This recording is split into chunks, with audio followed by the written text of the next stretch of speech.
Hello everyone, how are you? Today we will talk about Finkelstein reaction and Swartz reaction. These both are halide exchange reaction. In the Finkelstein reaction, alkyl chloride or bromide is converted into alkyl iodide in presence of dry acetone, whereas in case of Swartz reaction, the alkyl chloride and bromide are converted into fluoride. That means remember, the product of Finkelstein is iodide and the product of Swartz is fluoride. Now let's talk about the Finkelstein reaction. It's very much simple. We are having the alkyl halide and it's react with sodium iodide in presence of dry acetone. This X, it may be your Cl or Br, and the reaction is very much simple. As I just told you, it's a halide exchange reaction.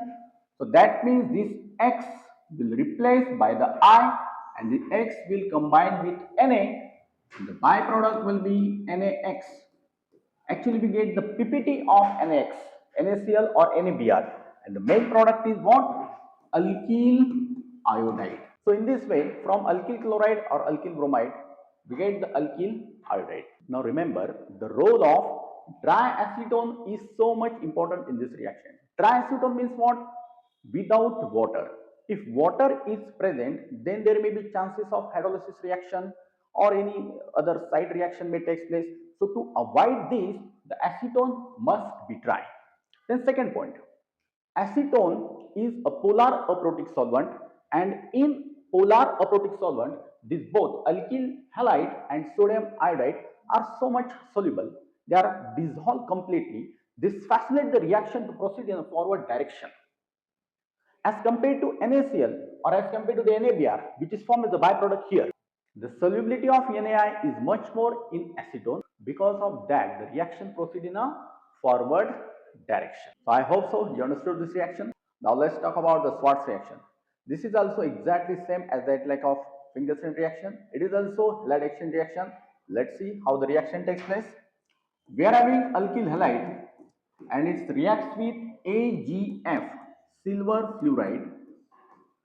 X, it may be your Cl, it may be Br, and the same thing you have to do. This metal and non-metal get combined, and you will get the Rf, that is alkyl fluoride. Instead of AgF, you can use antimony trifluoride, SbF3 also you can use. You can use Ag2F2 or COF2 also you can use. So I hope so you understood the reaction. Many students get confused in the Finkelstein and Swartz. So I tell you one super trick to remember both these reactions. Remember, the product of Finkelstein is iodide and the product of Swartz is what? Fluoride. So you can remember this both reactions in a simple way. Remember, famous I and smart father. What is the trick? Famous I, Finkelstein ka product iodide and smart father, that means Swartz product fluoride. Famous I, smart father. So I hope so you liked today's lecture. Thank you.